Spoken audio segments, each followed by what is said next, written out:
Story short number 48. The sign on the corner of Ninth Street and Herald Lane read, "Estate sale today." Pandora was running late for work. She really didn't have time to stop, but she couldn't help herself. She loved old things, and she liked the idea of giving someone's treasured belongings a loving home. She slowed her car and parked outside the little white house with the "Estate sale here" sign in the yard. "I'll just have a quick look," Pandora thought. Inside the house, folding tables were full of a lifetime of treasures.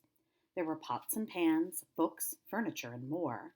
So sad, Pandora thought, a person's whole life sitting out on tables to be sold to strangers. She decided she would find something to buy, even if it was something small. It just felt like the right thing to do. "Are you looking for anything in particular?" a small, older woman asked. "No," Pandora said, "just looking. Do you know whose house this was?" "My mother's," the woman said. "She passed away last month. My sister and I are getting the house ready to sell." "I'm sorry for your loss," Pandora said. "Mama had a good life," the woman said. "She was 97 years old. She lived through a lot. She was born in Romania. In 1941, the Nazis came and she was sent to a concentration camp in Poland. She lost her whole family. She barely survived. After the war, she tried to go back to Yasi, but there was no one there to go back to. Her neighbors had managed to keep a trunk with a few of her family's belongings inside. Mama took it with her, moved to America, met Papa, and the rest is history." "It's an amazing story," Pandora said. "I'm sure she was an amazing woman." "She truly was," the woman said.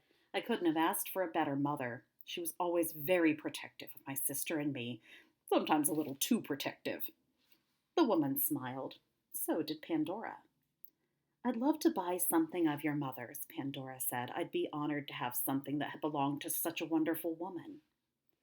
Looking at the items on a nearby table, Pandora saw a small wooden box. It was very old and had carvings on the top. She picked it up and tried to open it. The lid was stuck. "Surely you don't want that," the woman said. "Mama hated that box. She said she only kept it because it was in the trunk when she came from Romania. She never wanted it, said she wished she could throw it out, but that it wouldn't be right. I don't think that thing ever opened. I think my sister and I tried to get the lid off once. Mama gave her hand a smack and told her it was dirty and to leave her alone. I don't think we saw it again after that until we started to clean out the house. It was shoved in the back of a closet behind about 50 years worth of junk."